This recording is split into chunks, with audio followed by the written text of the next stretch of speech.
वेळ अनमोल असली तरी जीवन सुद्धा अनमोल आहे, याचा विसर कोणी पडून न दिला पाहिजे। याचे कारण असे की दिनांक 25 रोजी नागठाणे ते सासवडे या मार्गावर गणेशवाडीजवळ जो अपघात झाला, त्या अपघातातून आश्चर्यकारकरित्या एक युवक बचावला आहे। साधे खरचटण्यावरच निभावले, अन्यथा प्रत्यक्षदर्शी लोकांनी बघितलेली माहिती आणि घटना घडल्यानंतर बघितलेलं दृश्य जर कोणी पाहिलं तर हा युवक जिवंत राहिलाच कसा, हा प्रश्न सर्वांना पडेल। इतकी जोरदार धडक मोटरसायकल आणि एसटी झाली आहे। ही सगळी चुकी जरी मोटरसायकलची असली तरी त्याचे गाडीवर नियंत्रण नव्हते किंवा अगदी लक्ष नसल्यानेच हे घडले असले तरी वेळ आला होता, पण काळ आला नव्हता या म्हणीचा प्रत्यय पुन्हा एकदा आला आहे।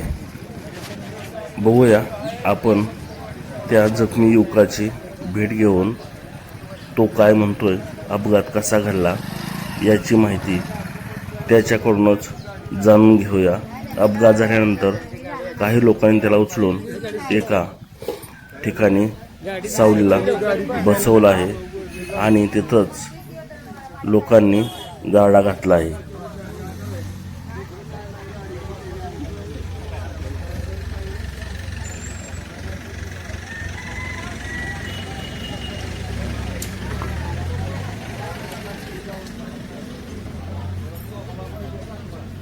लागलंय काय जास्त? नाही खैरत दिसते? नाही खर्चटले ते.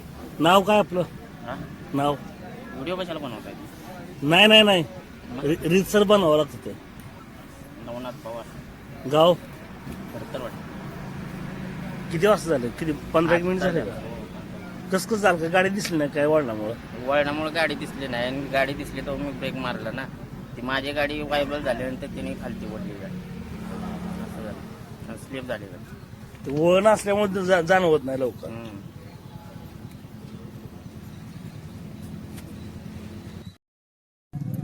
माझं नाव विक्रम कसे, सातारा डेपो चालक। आम्ही गणेशवाडीला स्टॉपला प्रवासी उतरण्यासाठी गाडी साईडला घेतलेली, समोरून इंटरव्ह्यू आलं, ओव्हर स्पीडमध्ये आलं, त्याला गाडी कंट्रोल झाली नाही, वायबलून येऊन गाडीला धडकली। तर गाडी रस्त्याच्या खाली टायर उतरवलं, ब्रेक अर्जंट केला, त्याला गाडी कंट्रोल नाही झाल्यामुळे तो डायरेक्ट खाली बसला होती। त्याला थोडंसं लागलं हाताला, पायाला, आमच्या गाडीचं नुकसान बरंच झालं। कदाचित तुमचा पहिलाच ऍक्सिडेंट असेल हो,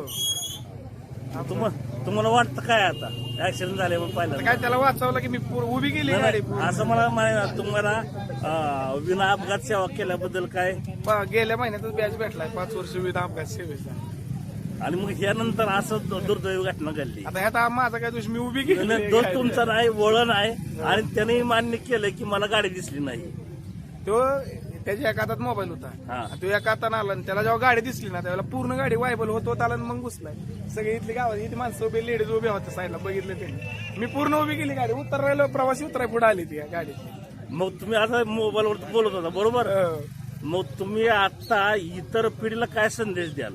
संदेश काय, मोबाईल मुळे आता दाखव काय झालंय मोबाईल, म्हणजे इथून आम्ही कशी चालू आता समोरच्याला, आता ह्याला मी काय करणार आहे? तुम्ही काय करू शकत नाही, पण किमान गाडी चालवताना मोबाईल वापरायचं नाही। दुर्लक्ष, त्याचं लक्ष, अजिबात लक्षच नव्हतं त्याचं। एवढी मोठी जर गाडी जर मग दिसली नाही तर मग दिसाय काय पाहिजे त्याला, ह्याच्यापेक्षा